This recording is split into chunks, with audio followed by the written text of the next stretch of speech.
Телеканал Якутия-24, НВК Саха. Утро Якутии всем, кто только проснулся, кто только включил свои телевизоры, готов встречать этот день. Хочется пожелать доброго утра. Меня зовут Павел Танин, и всю неделю эту, которая началась вчера, мы продолжаем и встречаем, собственно, вместе с вами. Сегодня на календаре 9 августа, вторник, и мы вновь нашей программы подготовили много интересного, полезного, замечательного, что позволит вам пробудиться и настроиться на позитивный лад сегодня. И вот о чем мы будем говорить сегодня в нашем выпуске. Во-первых, всем туристам и тем, кто выдвигается на пешие походы, необходимо регистрировать и согласовывать свой маршрут. Как это сделать, поговорим с гостем нашей студии и службы спасения Республики Саха-Якутия.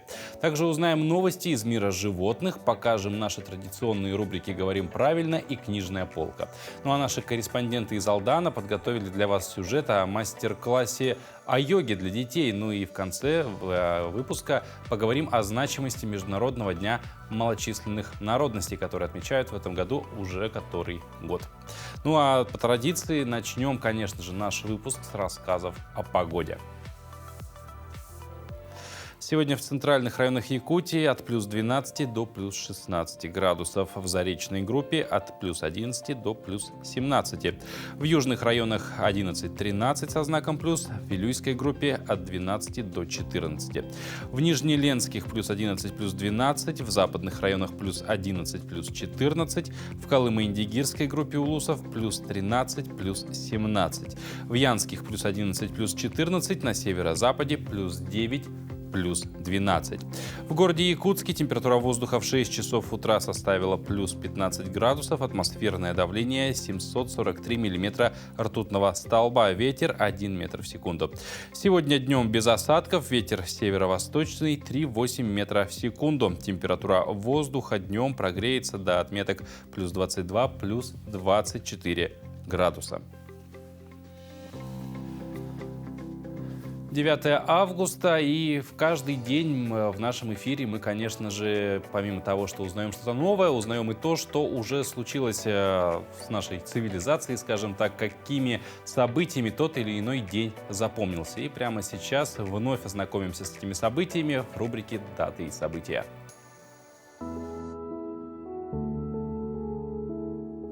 На календаре 9 августа. Сегодня отмечают День защиты леса от пожара, День книголюбов, День рисового пудинга, День объятий в Японии. Международный день коренных народов отмечается также 9 августа. Дата отмечается во всем мире в 70 странах, которые являются местом проживания 370 миллионов человек, и у каждого свой язык и культура. Также 9 августа в мире отмечается День воздушных поцелуев. Это праздник для влюбленных молодых людей и всех счастливых жителей на планете. По народному календарю в этот день почитают память Пантелеймона. В народе его считают целителем, врачевателем и заступником воинов. События в этот день. В этот день началось строительство Пизанской башни. В Ватикане состоялось открытие Сикстинской капеллы. В Московском Кремле венчан на царство Дмитрий Иванович, известный как Лжедмитрий I. В Ленинграде открылся первый в мире музей цирка и эстрады. В этот день состоялось знаменитое исполнение 7-й Ленинградской симфонии Дмитрия Шостаковича в осажденном Ленинграде. В Ленинграде на Пискаревском проспекте открыт памятник «Колокол мира». В этот день родились Евдокия Лопухина, русская царица, первая жена Петра I. Амедео Авогардо, итальянский ученый-химик, первооткрыватель фундаментального физико-химического закона, названного его именем. Жан Пиаже, швейцарский психолог и философ, известен работами по изучению психологии детей, создатель теории когнитивного развития, основатель Женевской школы генетической психологии. Туве Янсен, финская писательница, художница, иллюстратор, обрела всемирную известность благодаря своим книгам о мумитролях. Леонид Кучма, украинский политик и государственный деятель, второй президент Украины в период с 1994 по 2005 года. Уитни Хьюстон родилась в этот день в 1963 году. Американская эстрадная певица, актриса, продюсер. Именины в этот день отмечают Ян, Эммануил, Сава, Платон, Николай, Клим, Иван, Герман, Анфиса. Ну, несмотря на то, что температура по утрам уже достаточно такая прохладненькая, лето, тем не менее, продолжается. И это пора для отдыха на природе, сбора дикоросов и туристических походов. Чтобы ваш отдых в лесных массивах прошел безопасно, обязательно нужно зарегистрировать свой туристический маршрут не позднее, чем за 15 дней до выхода непосредственно в поход. Более подробно, как это сделать и почему нужно регистрировать свой маршрут, мы поговорим с нашим гостем в студии. Геннадий Гаврилович Алексеев, инспектор по основной деятельности отдела профилактики чрезвычайных ситуаций и безопасности туристической деятельности Службы спасения Республики Саха-Якутия. Доброе утро. Доброе утро, дорогие жители и гости моей родной Якутии. Вот. Ну, регистрация маршрута. На самом деле это достаточно такая правильная практика, но мало кто, я думаю, пользуется. Вообще, что такое регистрация маршрута и как это появилось, когда начали регистрировать маршруты и зачем? Основным регламентирующим документом, а именно федеральным законом от 1996 года об основах безопасности туристской деятельности в Российской Федерации. В 1996 году этот закон принят, и в соответствии с этим законом сейчас и регистрация, обеспечение безопасности туристского как маршрута прохождения, так и другие вопросы, связанные с безопасностью туристской деятельности, они как раз начинаются с 1996 года. На сегодняшний день она, конечно, несколько раз была отредактирована, дополнение, изменения к этому закону. Так, в прошлом году, в 2021 году, последний раз была отредактирована данный закон об основах безопасности деятельности, туристской деятельности Российской Федерации. Вот как зарегистрировать свой маршрут, какие данные туда нужно вносить, что в заявке указывается? Да, значит, данный федеральный закон, там написано, значит, несколько документов. Это, в первую очередь, во-первых, постановка на учет имеет заявительный характер, то есть ставим на учет те туристические группы или экспедиции, те, которые встают на учет, то есть заявляют о постановке на учет. Здесь необходимо обязательно указывать маршрут, вид маршрута, то есть туристического похода. Это или водный, пеший, горный, автомобильный, то есть обязательным указанием маршрута, где будет проходить. Это значит, если по Якутии длительность прохождения маршрута и количество людей. Обязательно указывается фамилия, имя, отчество, год рождения, наличие опыта и кто является руководителем. Обязательно указывается выходы на связь, то есть график выхода на связь. Необходимо выходить несколько раз во время прохождения того или иного маршрута на связь. Обязательно указывается. И обязательно указывается, с кем выходить на связь. Значит, связь может быть как односторонняя, так и двухсторонняя. То есть выходить на связь можем служба спасения, непосредственно того человека, у кого заявка указана, и односторонняя, то есть выходит на связь, значит, в дежурный час у нас служба спасения и указывает, где они пришли, куда прибыли. В заявке как раз-то указывается график выхода на связь и место выхода на связь. В случае, если группа не выходит на связь, то служба спасения начинает принимать необходимые меры по поиску данной группы. Я так понимаю, что мы говорим в первую очередь о маршрутах, которые многодневные, да, прям туристические заходы. Да. Это как бы не связано с тем, люди ездят вечером, поехали в лес за грибами, походить в лесу, обратно вернуться. Это как бы уже другой случай. Да, это другой случай. Ага. Собственно, маршрут заявлен, но если вдруг во время прохождения этого маршрута вдруг что-то решили поменять немножко, сойти с пути, обойти где-то, допускается ли такое или все, что заявили, нужно двигаться по такому направлению? Совершенно верно. Вот. На месте, когда вдруг случилось непредвиденные обстоятельства, это и климатические условия, это и погодные условия, связанные с ливнем или зимой снегопадом, то руководитель может принять решение сойти с маршрута и уйти более безопасным маршрутом. Вот. Но при этом он должен указать, звонить и поставить известную службу спасения о том, что он изменяет маршрут в связи с тем-то, с тем-то. Вот. По какой причине указывает.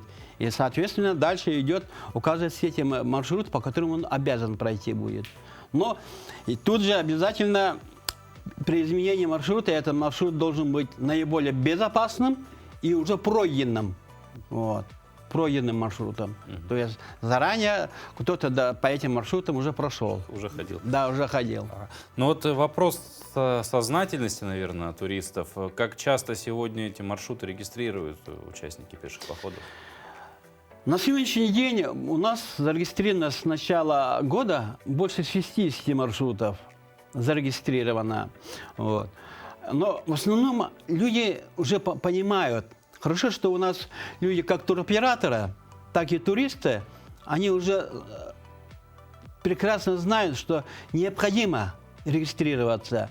Таких вот так называемых диких туристов, которые выезжают без постановки на учет, они есть, но их с каждым годом становится мало, и это очень отрадно, что люди понимают. Самосознательность растет. Совершенно верно. Ну вот, можете ли вспомнить какой-нибудь инцидент, может быть, интересный случай, именно вот связанный с поиском групп туристических по уже зарегистрированным маршрутам? Значит, да, были случаи в прошлом году.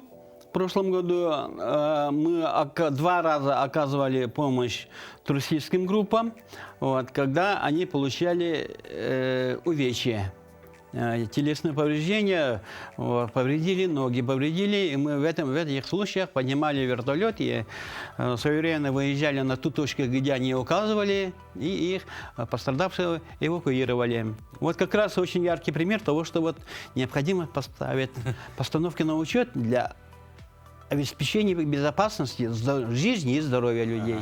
Ну, спасибо большое за полезную информацию. Я призываю, соответственно, всех туристов быть самосознательными такими и все время регистрировать свои маршруты, если вы куда-то собираетесь, просто хотя бы говорить, что мы будем там, потому что, как уже сказали, действительно это помогает в случае необходимости вас найти. Ну, а прямо сейчас мы прервемся на короткую паузу, после которой вернемся.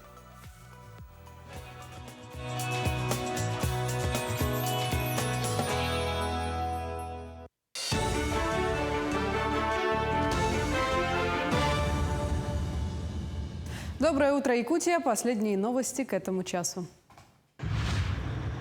Объем инвестиций в основной капитал Якутии вырос на 6,9%. Инвестиционные вложения с января по июнь составили 174 миллиарда рублей. Об этом сообщила министр экономики Майя Данилова. Среди ключевых инвестпроектов, которые окажут значительное влияние на динамику экономического роста в этом году, министр отметила ввод в работу 3 новых обогатительных фабрик Ильгинского каменноугольного месторождения, выход на проектную мощность Нежданинского золоторудного месторождения, запуск обогатительной фабрики на месторождении полиметаллических руд в Верхнем Минкиче и начало отгрузки железной руды с Сивоглинского месторождения. Кроме этого, на инвестиционную активность в республике влияют национальные проекты. Около 2,5 миллионов рублей лишились жители Мирнинского района за сутки, перечислив деньги мошенникам. Во всех случаях обманутые приняли звонок с голосовым роботом. Пенсионерка из Светлого, поговорив с лжесотрудником, оформила через мобильное приложение банка 2 кредита на сумму 390 тысяч рублей. Несмотря на то, что банковская система распознала перевод как мошеннический и заблокировала счет, женщина позвонила в банк и настояла на разблокировке ее средств. По аналогичной схеме денежных средств, оформленных в кредит, лишились 2 жителя Мирного. Оба перевели мошенникам более 900 тысяч рублей. Сотрудники полиции просят граждан быть бдительнее. Педагоги начальных классов, учителя-предметники и воспитатели требуются более чем в 15 районах республики. В Якутске продолжает свою работу оперштаб по содействию в трудоустройстве выпускников вузов и педагогических колледжей, а также граждан, находящихся в поиске работы для дальнейшего трудоустройства в отрасль образования. Всего на сегодняшний день открыто около 900 вакансий для трудоустройства. Вот уже более месяца в каждую неделю в столицу приезжают представители районов для поиска кандидатов на рабочие места в школы и учреждения дополнительного образования.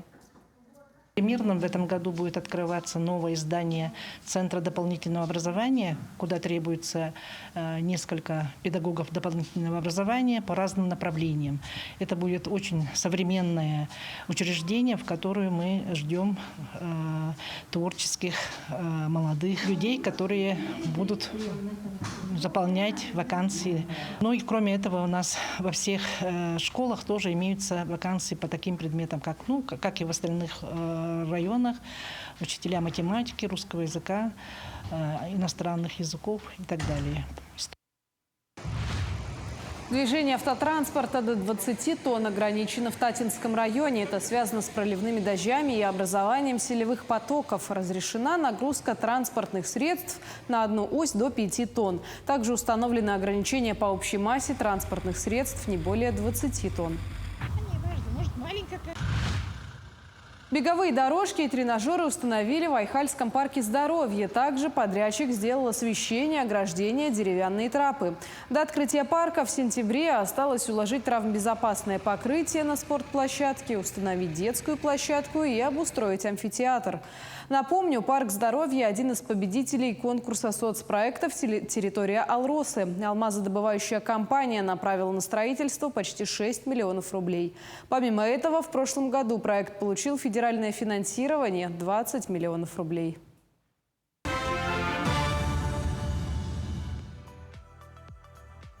Это «Утро Якутии». Я приветствую всех, кто только к нам присоединился. Мы встречаем сегодняшний день, 9 августа. И перед нашей короткой паузой мы затронули тему спасения людей. В частности, поговорили о регистрации маршрутов. И вот продолжим тему спасения, но уже, так сказать, в мире животных. Школьница в Улан-Удэ вооружилась альпинистским снаряжением, спустилась в выгребную яму, чтобы спасти кошку. Как себя чувствует сегодня пушистый питомец, узнаем прямо сейчас.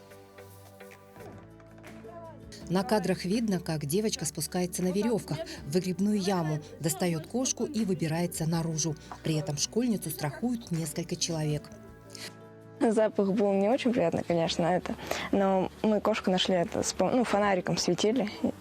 Было у него, она же там, в ней есть оттенки типа белого. Не было сильно сложно найти ее. Я живу в частном своем доме. У нас есть уличный туалет, которым мы не пользуемся уже достаточно давно. Ну и тут мы совершенно случайно обнаружили там кошку, удивились.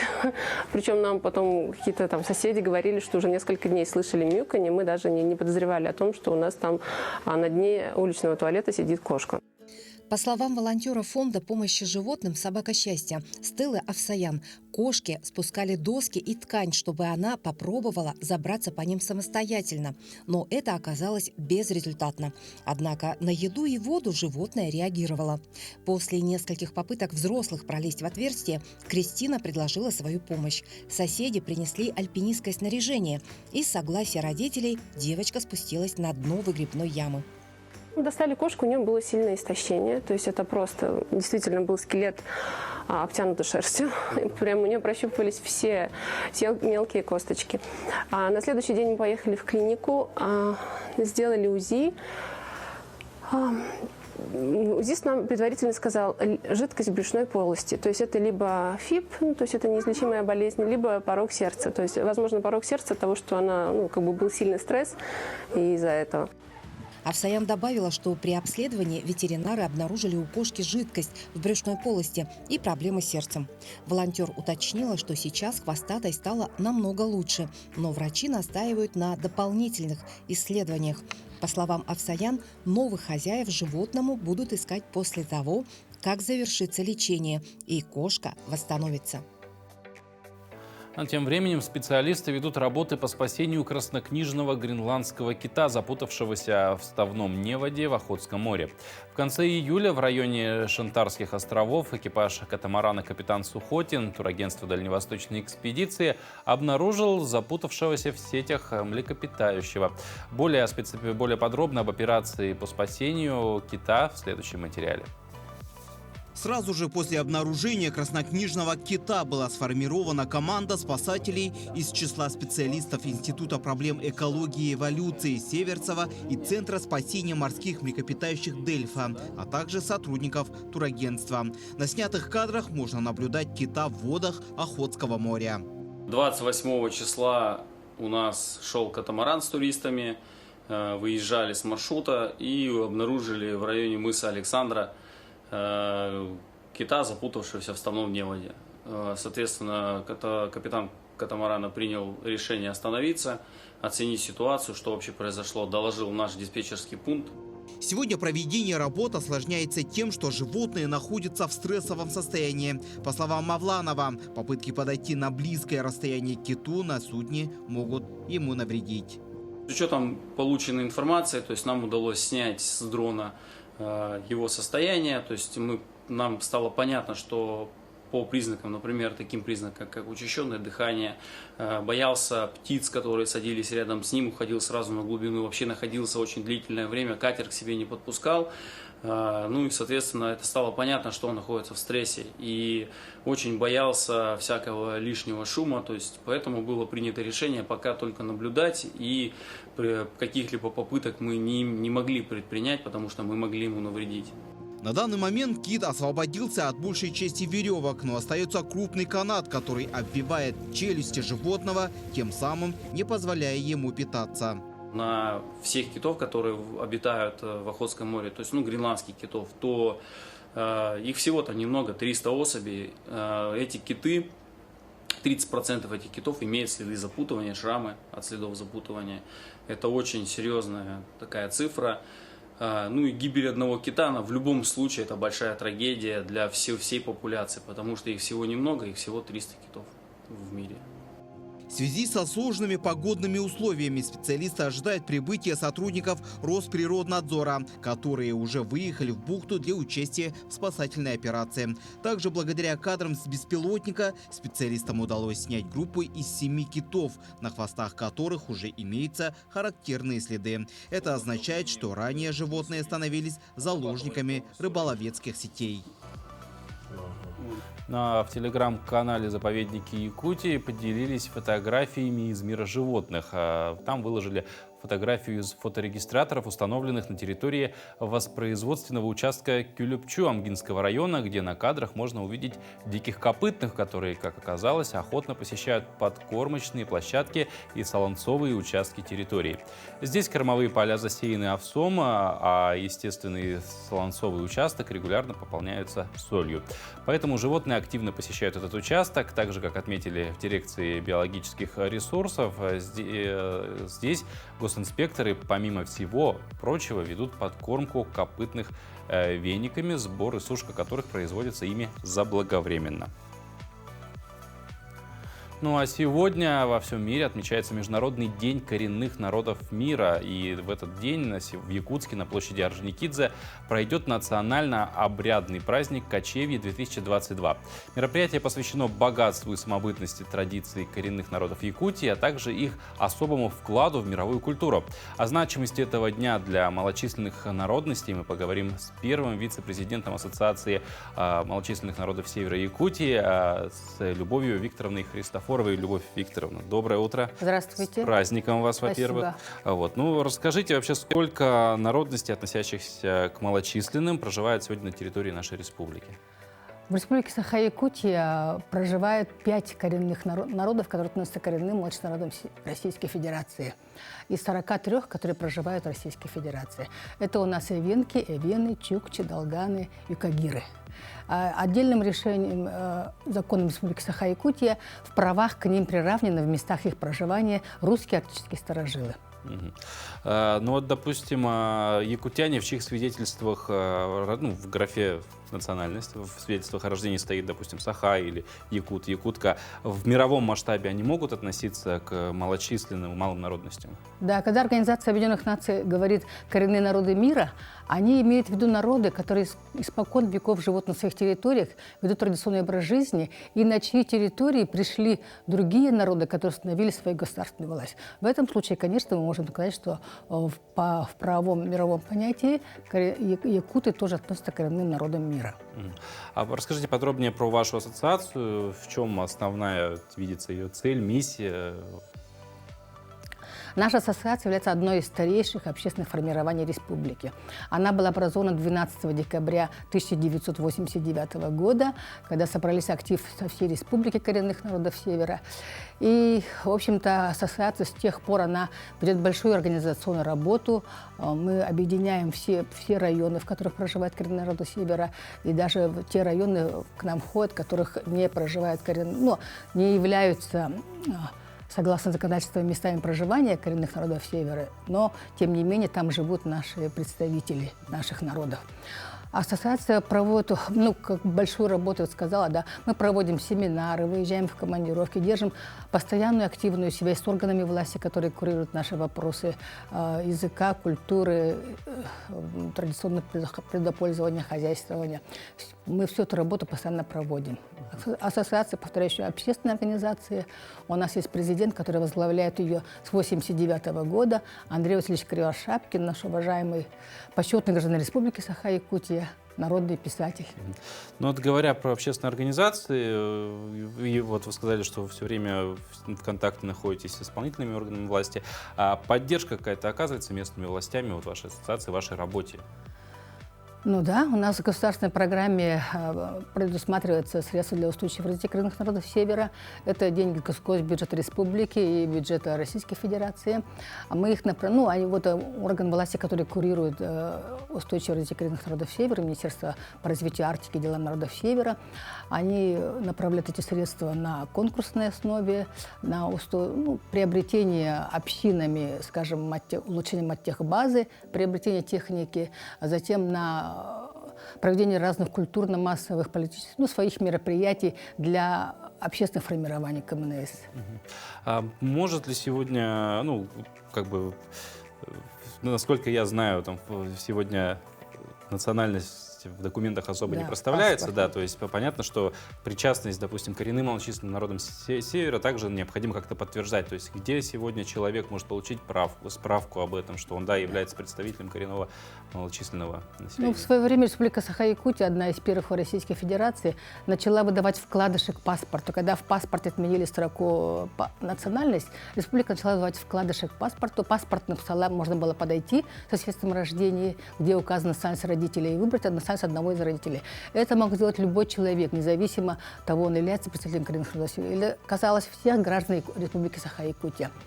Потом в 2015 году это было отменено, так как у нас новые регламенты действия Министерства внутренних дел вступили, да. И вот с тех пор, в общем-то, такой вот документа, подтверждающего национальную принадлежность, не было особого, да, просто свидетельство о рождении, в котором указана национальность родителей. Наша организация выдавала справки, потому что требовалось для студентов, которые хотят в общежитие попасть, например, да, какие-то абитуриенты просили. Но вот недавно, в 2020 году, Федеральный закон о гарантиях прав коренных народов Севера, Сибирь, Дальнего Востока Российской Федерации внесли изменения, там дополнили статьей, которая говорит именно о списке лиц, относящихся к коренным малочисленным народам Севера, Сибири и Дальнего Востока Российской Федерации. Для того, чтобы попасть в этот список, нам нужно подать заявление, каждый индивидуально подает заявление, каждый гражданин, да, подтверждать это справками, свидетельством о рождении. И, значит, и приходит, вот там Федеральная агентство по делам национальности рассматривает, проверяет и вносит список лиц, относящихся к коренным народам Севера. Этим списком должны пользоваться органы исполнительной власти, в том числе надзорные органы, когда они проводят мероприятия, там, рейдовые и так далее, да. В общем, список заработал в полную силу в феврале этого года, 2022 года, но мы должны признать, что на сегодня он не наполнен всей базой коренных народов Севера. Ввиду отдаленности, ввиду того, что люди живут далеко, они не знают даже, вот, что такое этот список начал работать, да, и вот в Республике Саха-Якутия в прошлом году было правительством достигнута договоренность с МФЦ, и это большой шаг навстречу коренным народам Севера, да, что МФЦ во всех своих районах стали принимать эти заявления. И в этом случае даже хорошо то, что не нужно нотариально заверять документы. Сотрудник МФЦ, он уже сам смотрит и подтверждает подлинность документов. Поэтому намного облегчило эту работу. Но тем не менее в районах есть поселки, в которых вообще люди еще не вошли в этот список. Ну, тут большая такая проблема в том, что так как только один орган власти, это в Москве, Федеральная государственная инстанция, рассматривает этот вопрос, да, то оно очень долго рассматривается. Многие отправили в прошлом году, вот так просто говоря, да. Но опять же работа началась в 2020-м только. Да, работа началась. Ну, этот список пополняться будет постоянно, он будет действующий, такой живой. Ну вот, попадая в список, человек получает какой-то, может быть, опять же, документ, что да, он является... Нет, это мы сейчас же электронный у нас документооборот, да, вот поэтому список формируется Федеральным агентством капитала национальности, орган власти обращается туда и спрашивает, например, вот гражданка Христофорова Любовь Викторовна, есть ли в этом списке? То есть, в принципе, все, скажем так, скрыто от глаз человека, Но для органов власти, да, по международному взаимодействию они могут это посмотреть. Но нам отправляют, допустим, справку о том, что мы включены в этот список. Уведомление приходит. Ну и вот, завершая нашу беседу, сегодня состоится праздник большой на площади Орджоникидзе, Кочевье, уже не первый год проходит. Да. Какие-то нововведения в этом году будут? Что вообще увидят горожане и гости столицы сегодня на площади Орджоникидзе? У нас с 2012 года на площади Орджоникидзе мы очень благодарны, мы очень благодарны городу Якутску за то, что нам предоставил эту площадку. 2012 года проводится праздник Кочевья. Вот мы на экранах видим, очень хорошо проходит. Народ уже знает, любит этот праздник, ждут, чтобы прийти, посмотреть, напитаться энергией северных танцев, северных песен. В этом году у нас, вы знаете, вся Якутия этот год живет тем, что столетие Якутской автономной социалистической Советской Республики. В честь этого у нас, такой был, акция 100 кумаланов. У нас женщины шьют кумаланы из оленьих шкур, да, некоторые из отходов, некоторые из этого. И эти 100 кумаланов, у нас будет большая выставка. Но самое интересное то, что когда объявили конкурс 100 кумаланов, у нас получилось так, что вчера приехали Белецкий наслег, это Алданский район, село Хатыстыр, да, они привезли сами один наслег, 106 кумаланов. Так что площадь будет красиво украшена. Мы всех приглашаем. У нас в этом году будет третий региональный, в рамках этого дня, третий наш региональный конкурс «Северянка». Вы знаете, что Организация Объединенных Наций, да, каждый раз объявляет тему этого дня. Тема этого года, День коренных народов мира, да, это женщина-хранительница очага, и она хранитель традиционных знаний. Основной, мы все знаем, что женщина основное, это что может быть в семье, она передает детям все, что знает, язык, культуру, традиции и так далее. И в честь этого, день сегодня проходит под эгидой женщин. Поэтому у нас приходите, мы приглашаем всех на площадь Орджоникидзе. У нас в 11:30 начнутся все мероприятия. Уже с 11:30 можно прийти, да, и погрузиться насладиться, этой энергетикой. Любовь Викторовна, спасибо большое. Во-первых, надеюсь, что праздник пройдет на ура, как и планируется. Еще раз поздравляю с праздником международным. Ну а мы продолжаем, переходим к следующей теме. На озере Байкал в Республике Бурятия запустили регулярные рейсы экологического танкера-бункеровщика, названного в честь героя Советского Союза Георгия Москалева. Более подробно о новом рейсе в следующем сюжете.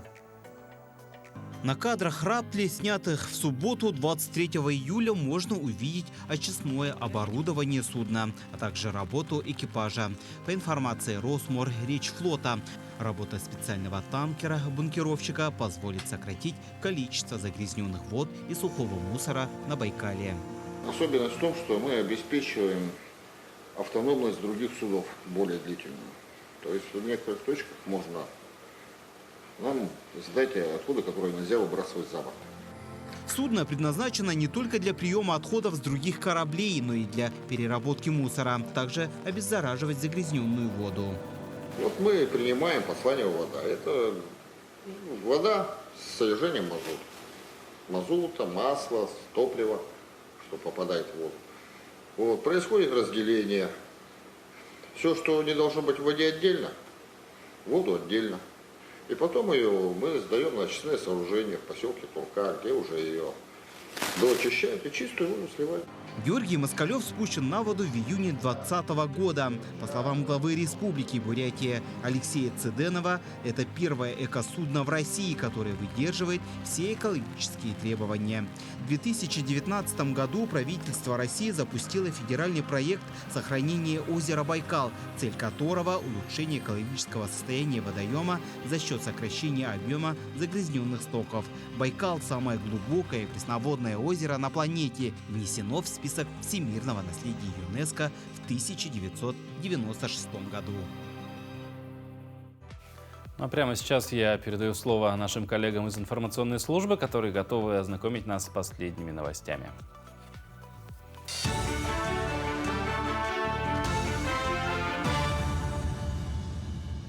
Доброе утро, Якутия. Последние новости к этому часу. Состоялась встреча главы республики с уполномоченным по правам ребенка в Якутии Туярой Васильевой. Были обсуждены проблемные вопросы в сфере детства и итоги деятельности за последние 3 месяца работы. В работе региональных уполномоченных ставятся 4 основных направления: подростки России, дети в семье, безопасное детство, сопровождение всю жизнь. Глава в каждом направлении поддержал предложение уполномоченного по правам ребенка. Например, о том, что нужно развивать институт профессиональных родителей. Арсений Сергеевич нас поддерживает, будут создаваться кластеры, и это является профилактикой безнадзорности и несовершеннолетних. Рассказала об опыте работы деревни СОС в Томилино, где в 11 домах проживают 60 детей, которые воспитываются профессиональными родителями. И вот это предложение было поддержано Арсением Сергеевичем. И в будущем будут построены такие дома в нашей республике. Повышение уровня воды на 3-4 метра прогнозируют у села Чагда в Алданском районе в ближайшие 2 суток. При значительной интенсивности осадков возможен выход воды на пониженные участки местности. Возможна угроза подтопления дорог, мостов и приусадебных участков, расположенных на берегах рек. Жителям Алданского района рекомендуют заблаговременно перенести на чердак ценные вещи, документы, предметы первой необходимости и следить за уровнями реки и сообщениями властей. В случае эвакуации необходимо взять с собой документы в герметичной упаковке, ценности, лекарства, комплект одежды и обуви, запас продуктов на несколько дней. Перед уходом из дома следует выключить электричество и газ, погасить огонь в печах, закрепить все плавучие предметы. Ленчанка лишилась 500 000 рублей, став очередной жертвой мошенников. За неделю до этого в республиканском медиапространстве появилась информация о ленском слесаре, подарившем злоумышленникам 750 000 рублей. Как тут же 5 августа на уловки кибермошенников попалась жительница Ленска. Она перевела 500 000 рублей на счет неизвестных лиц, которые убедили ее в том, что ее денежные средства, хранившиеся в банке, находятся в опасности. Ежемесячно на территории Ленского района в среднем происходит по 9 подобных случаев мошенничества. За полгода 50. Эти показатели держатся на уровне прошлого года, несмотря на то, что сотрудники полиции не устают призывать граждан быть бдительными и при любых подозрительных сообщениях о взломанных счетах лично звонить или обращаться в банк, а не следовать телефонной инструкции неизвестных им лиц. Схема относительно новая. Звонят сотрудники банка, как обычно, представляются, сообщают ложные сведения, что к ее счету пытаются подключить автоплатеж третьи лица. При этом называют фамилии и данные этих лиц, которые, как обычно, это бывают подставные. Направляют ссылку на WhatsApp, просят обновить приложение банка. Она обновляет, ей отправляют логины и пароли. Люди боятся за свои сбережения, вводят логины, пароли, и деньги уходят опять же на счет третьего лица. К этому часу это все новости. Хорошего дня.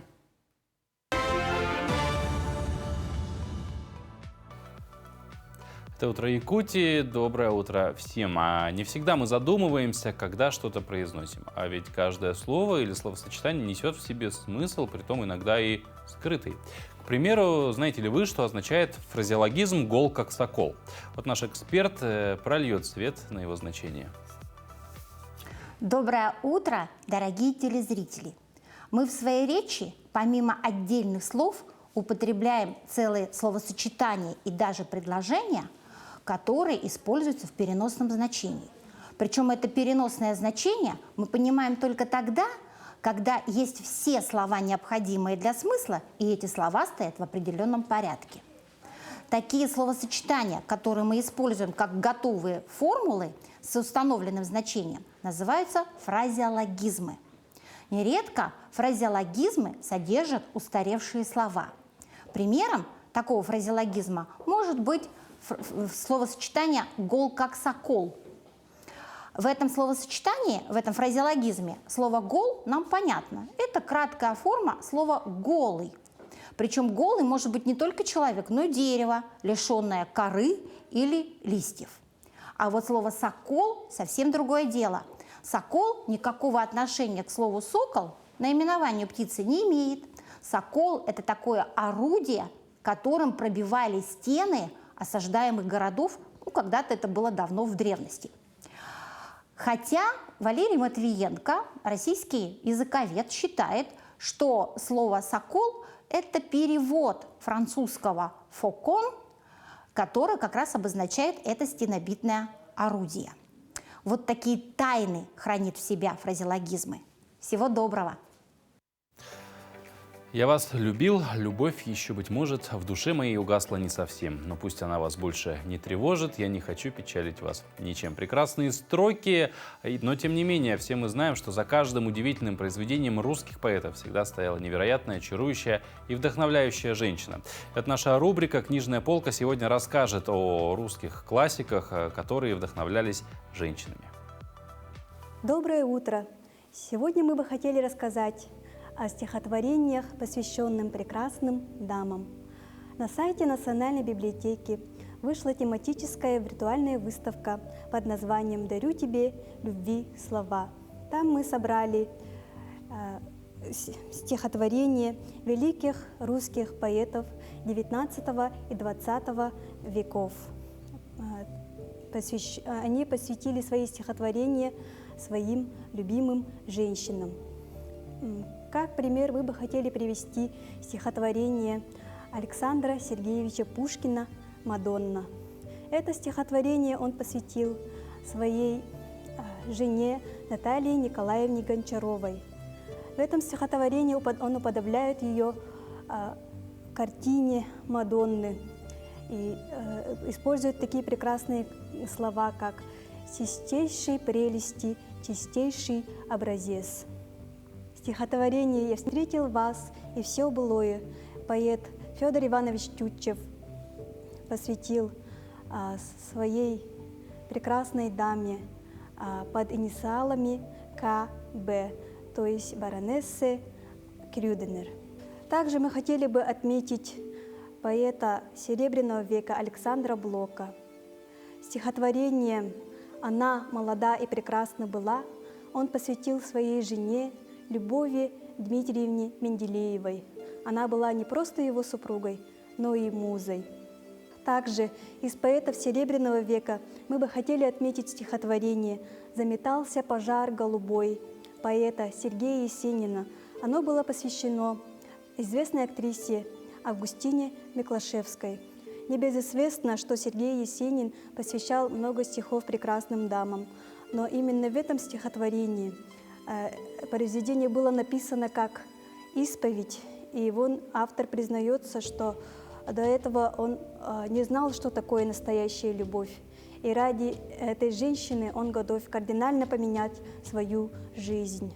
Кроме этих прекрасных стихотворений, конечно же, было написано прекрасным дамам, великими поэтами, много стихотворений. Все эти стихотворения вы можете посмотреть в этой виртуальной выставке. а также прочитать книги в стенах нашей национальной библиотеки. Отдельно я хотела бы отметить поэта нашего якутского Петра Никодимовича Черных-Якутского. Он был первым якутским поэтом, который писал на русском языке. Сборник стихов под названием «Тихие струны», которое было выпущено в 1909 году. В этот сборник вошли его самые лучшие стихотворения. И разрешите мне прочитать стихотворение «Летнею ночью». Это стихотворение было посвящено некой Эльзе. «Помнишь, друг мой, когда гасла вдали золотая заря, между гребнями гор, и, спустившись с небес, тени ночи легли и одели полей необъятный простор? Помнишь час тот, когда мы с тобой вдвоем шли дорогой, обвитой туманой и мглой? Было тихо, безмолвно и чутко кругом, и горела звезда в высоте голубой». Эта книга хранится в нашем научно-исследовательском центре книжных памятников. Вы можете также посмотреть ее в электронной библиотеке Национальной библиотеки. Среди приверженцев здорового образа жизни все большую популярность набирает йога. Действительно, дисциплина очень хорошая, которая тренирует не только ваше тело, но и дух, что как бы тоже немаловажно. Вот, например, жительница Алдана, преподаватель физической культуры адаптивной физкультуры Эвелина Галахова ведет тренировки с элементами духовных, психических и физических практик для взрослых. А недавно учитель провела мастер-класс для юных жителей города. Таким образом, армия поклонников йоги увеличилась. Потянулись вверх, потолок, наклон вниз. Макушкой потянулись вперед. Отлично.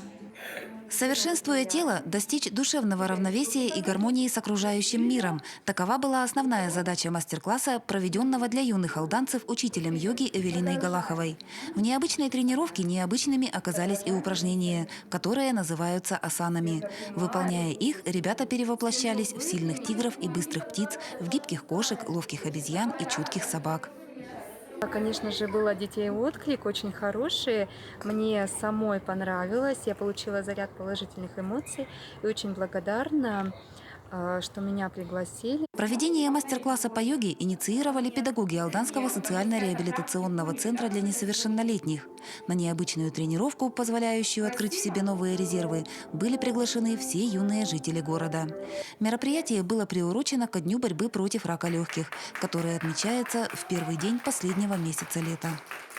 Были восторженные аплодисменты после того, как дети попробовали сначала себя в асанах, а потом уже, когда Эвелина демонстрировала свою практику, дети уже осознанно понимали, что это очень сложно. Эвелина Галахова – преподаватель физической культуры и адаптивной физкультуры. Открыв для себя йогу сравнительно недавно, девушка постоянно совершенствуется в данном направлении. Летом Эвелина начала проводить тренировки с элементами духовных, психических и физических практик для взрослых. Йогой всерьез увлеклись многие алданцы. По России, по всему миру растет сейчас тенденция йоги, и так как у нас это слабо развитое направление, хочется его развивать. Пожалуй, для детей наиболее ярким и невероятным элементом мастер-класса стало гвоздистояние. Эвелина приготовила для юных слушателей 2 вида гвоздей, более и менее острых. Прежде чем встать на доски садху, ребята под руководством учителя освоили технику гвоздистояния, включающую обязательную разминку, верный ритм дыхания и неторопливость, как при вставании на доски, так и при схождении с них. И на выдохе посередине ставим одну ступню и вторую ступню. Теперь аккуратно поднимаем. Я встала на одни из гвоздей, мне было не больно, как будто был массаж.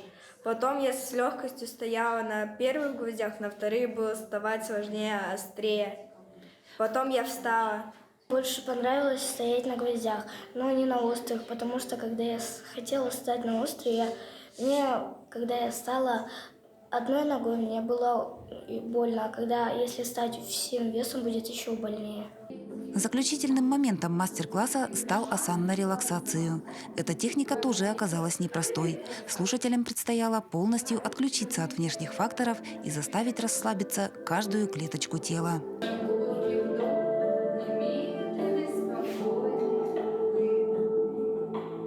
Татьяна Вахнина, Александр Лукин, Алдан. Ну и завершить сегодняшний эфир хотелось бы историей про масштабнейший, наверное, важнейший и красивейший праздник детского спорта. Во Владивостоке завершились 7-е спортивные игры «Дети Азии». Праздник спорта собрал свыше 1500 спортсменов из нескольких регионов России и нескольких стран мира. А участники, гости посетили Владивосток, провели соревнования и уже разъезжаются по домам. О том, какими были эти игры и чего ожидать в 2024 году, в материале наших корреспондентов. 12 иностранных государств, 1355 спортсменов, 1000 волонтеров, 279 комплектов наград, 19 видов спорта. Все это 7-е международные спортивные игры «Дети Азии», которые на 10 дней захлестнули славный город Владивосток. По уровню подготовленности спортсменов надо отметить, что он на очень высоком уровне. Те же соревнования по художественной гимнастике, по боксу и по остальным видам спорта, они достойного уровня, именно континентального уровня, уровня первенства мира. Поэтому это все то, что доказывает, что к играм «Дети Азии» пристальное внимание. Это площадка для просмотра спортивного резерва стран. В центре внимания, безусловно, спортивные состязания. В этом году программа была более чем обширной. От дебютных для детей Азии пляжного волейбола, баскетбола 3х3 и брейкинга до традиционных национальных видов масс-рестлинг, хапсагай и борьба кураж. За медали игр развернулась поистине олимпийская борьба. По итогам всех соревновательных дней тройка медального зачета выглядит следующим образом. Сборная Сибири со 119 медалями, на втором месте Узбекистан со 114 медалями, а тройку замыкает Москва со 110 медалями. Сборная Якутии на 6-м месте с 37 медалями.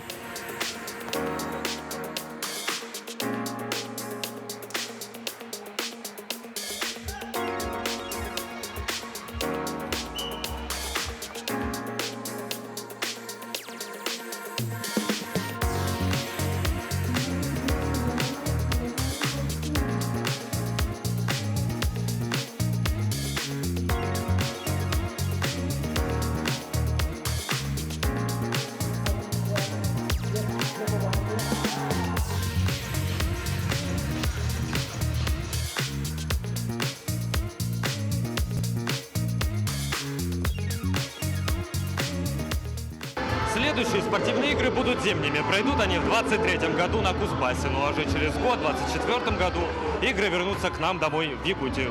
Сегодня Владивосток передал эстафету проведения городу на вечной мерзлоте. Для нас это вдвойне ответственная задача. Игры «Дети Азии» начались у нас.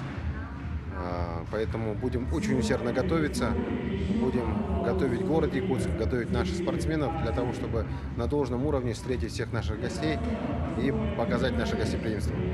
Новая глава в истории «Детей Азии» успешно завершилась. Несомненно, она уже открыла ряд новых спортивных имен, которые вскоре достигнут олимпийских высот. Петр Васильев, Александр Хавренко, Лидия Гасанбалаева, Джулстан Иннокентьев, Владивосток.